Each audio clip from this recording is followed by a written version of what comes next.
Le 25 novembre, les États-Unis ont pris une décision audacieuse qui a provoqué une onde de choc dans le paysage commercial mondial. Le président élu Donald Trump a annoncé que les États-Unis imposeraient des droits de douane de 100% sur les véhicules électriques fabriqués en Chine. Cette décision n'avait pas seulement des implications économiques, elle reflétait également des tensions politiques plus profondes et un changement potentiel dans l'équilibre des pouvoirs entre deux géants économiques mondiaux. Analysons ce moment monumental et explorons ce que cette décision tarifaire pourrait signifier pour l'avenir du commerce mondial. La décision d'imposer des droits de douane aussi élevés n'était pas seulement une question d'économie, elle répondait également à des motivations politiques plus larges. Selon Trump, ces droits de douane faisaient partie d'une stratégie plus vaste liée aux préoccupations de sécurité nationale et à la crise du fentanyl. Cette décision signalait une position plus dure à l'égard de la Chine et des relations commerciales, remettant en cause les accords et pratiques commerciaux mondiaux de longue date. Alors que les États-Unis se préparaient à appliquer ces droits de douane, la réponse de la Chine est venue rapidement. Quelques heures après l'annonce, l'ambassade de Chine à Washington a publié une déclaration affirmant que « personne ne gagne une guerre commerciale ». Il ne s'agissait pas seulement d'une réponse diplomatique, l'économie chinoise a beaucoup évolué depuis la guerre commerciale de 2018. Elle est aujourd'hui beaucoup plus résiliente, et même si les droits de douane peuvent encore causer des perturbations importantes, la Chine dispose d'une série de contre-mesures. Lors de précédents différends commerciaux, la Chine a riposté en imposant des droits de douane sur des produits agricoles américains, comme le soja et le porc, ce qui a paralysé certains secteurs de l'industrie agricole américaine.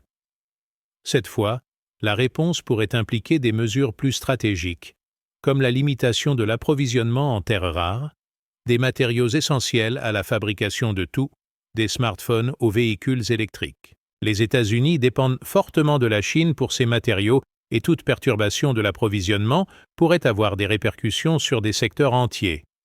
Imaginez une entreprise technologique incapable d'atteindre ses objectifs de production parce qu'elle ne peut pas sécuriser les composants dont elle a besoin. C'est le genre de situation qui pourrait se produire en raison de ces tensions commerciales. Ce n'est pas la première fois que les États-Unis et la Chine s'affrontent sur le plan commercial. Durant le premier mandat de Trump, les deux pays s'étaient engagés dans une bataille similaire sur les droits de douane, les deux parties ayant imposé des taxes sur des milliards de dollars de marchandises. Mais cette fois, les choses sont différentes. Le paysage économique mondial a changé. Les États-Unis sont aux prises avec l'inflation, les perturbations de la chaîne d'approvisionnement et la hausse des coûts, tandis que l'économie chinoise, bien que toujours forte, montre des signes de ralentissement en raison de pressions internes et d'une baisse des exportations. Les deux pays entament cette nouvelle phase du conflit commercial à partir de positions relativement plus faibles. Les enjeux sont élevés et aucune des deux parties ne peut se permettre de perdre. Pour les États-Unis, ces droits de douane faisaient partie des promesses de campagne de Trump, ce qui rend politiquement difficile pour lui de reculer. Pour la Chine, toute concession pourrait être perçue comme un signe de faiblesse, d'autant plus que le pays cherche à consolider son statut de leader mondial. Mais il y a plus que le commerce. L'un des éléments essentiels du raisonnement de Trump en faveur des droits de douane est la crise actuelle du fentanyl. Les États-Unis sont aux prises avec un flot de substances apparentées au fentanyl, dont une grande partie provient de Chine. Bien que la crise du fentanyl soit un problème très réel et urgent, il est important de noter que la Chine a déjà pris des mesures pour freiner le flux de produits chimiques apparentés au fentanyl. En 2019, la Chine a classé toutes les substances apparentées au fentanyl comme des drogues contrôlées, augmentant les sanctions pour leur production et leur distribution. Compte tenu de ces efforts, on ne sait pas comment des droits de douane supplémentaires permettront de résoudre le problème du fentanyl. Les experts suggèrent qu'une approche plus coopérative entre les États-Unis, le Mexique, le Canada et la Chine pourrait donner de meilleurs résultats que le recours aux restrictions commerciales. Les droits de douane ne sont pas sans coût. Ils n'affectent pas seulement les gouvernements, ils se répercutent sur les entreprises et les consommateurs. Au cours du précédent conflit commercial, le ménage américain moyen a vu ses dépenses annuelles augmenter de plus de $500 en raison des droits de douane. Cette fois-ci, les hausses de prix pourraient être encore plus fortes, notamment sur des biens comme l'électronique, les vêtements et les voitures. Les petites entreprises, en particulier, risquent d'être les plus touchées par ces droits de douane. Contrairement aux grandes entreprises, elles n'ont pas les moyens de négocier de meilleurs accords ou de changer rapidement de fournisseur. Certaines petites entreprises pourraient même être obligées de fermer leurs portes si les droits de douane persistent trop longtemps. Ces effets se font déjà sentir sur les marchés mondiaux, les pays européens, dont beaucoup dépendent de la stabilité des échanges entre les États-Unis et la Chine, se préparant à d'éventuelles perturbations. Les économies émergentes d'Afrique et d'Asie du Sud-Est pourraient également être confrontées à des difficultés, car elles dépendent des biens et des investissements chinois. Si la plupart des industries souffriront du poids de ces droits de douane, certains secteurs devraient en bénéficier. Les producteurs américains d'acier et d'aluminium, par exemple, pourraient profiter d'une concurrence étrangère réduite si les matériaux chinois devenaient plus chers. Cependant, des secteurs comme l'agriculture, l'automobile et la technologie, qui dépendent des exportations, subiront probablement des revers importants.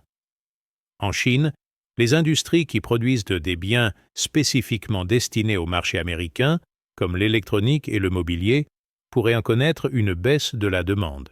Cela pourrait entraîner des pertes d'emplois, des baisses de salaires et une pression économique sur les économies locales, en particulier dans les secteurs fortement dépendants des exportations. Malgré les effets économiques immédiats, il y a ici un contexte bien plus vaste en jeu.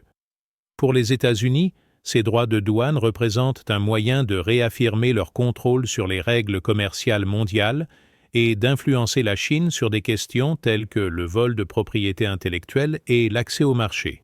Pour la Chine, la stratégie semble être celle de l'endurance. Elle parie qu'elle peut survivre aux États-Unis dans cette guerre commerciale en renforçant ses liens avec d'autres pays et en investissant dans l'autosuffisance. L'objectif de la Chine est de créer un filet de sécurité qui amortira le choc de ces droits de douane. Les implications plus profondes de cette guerre commerciale ne sont pas seulement économiques, elles sont politiques et stratégiques. Il s'agit d'une bataille pour l'influence mondiale, et les États-Unis comme la Chine se positionnent comme la force dominante dans la définition de l'avenir du commerce international. Aucune des deux parties ne reculera probablement facilement, et les enjeux politiques sont incroyablement élevés. Pour Trump, ces droits de douane sont liés aux promesses faites pendant sa campagne, ce qui en fait un élément clé de son programme politique. Pour la Chine, tout signe de faiblesse pourrait être désastreux, d'autant plus que le pays cherche à s'établir comme une puissance mondiale. La guerre commerciale entre les États-Unis et la Chine est loin d'être terminée. En fait, nous entrons peut-être dans une période de conflit prolongé, chaque partie continuant d'imposer des mesures qui maintiennent les industries et les marchés à bout. Ces différends commerciaux font partie d'un scénario plus vaste de changement de dynamique du pouvoir mondial. Pendant des décennies, les États-Unis ont été la force dominante du commerce mondial, mais l'essor de la Chine a perturbé cet équilibre. Cette compétition ne se résume pas seulement à des questions économiques.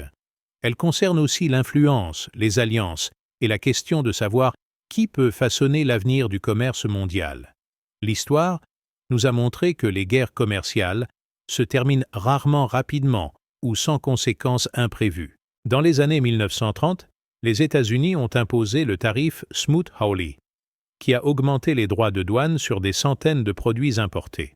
Au lieu de stimuler l'économie, cela a contribué à un ralentissement économique mondial. Si le monde a changé depuis, la leçon demeure. Les conflits commerciaux peuvent s'intensifier rapidement et avoir des conséquences de grande portée. La guerre commerciale entre les États-Unis et la Chine est plus qu'un simple chapitre de plus dans la relation entre les deux pays. Elle pourrait marquer un tournant qui façonnera l'avenir du commerce mondial pour les années à venir.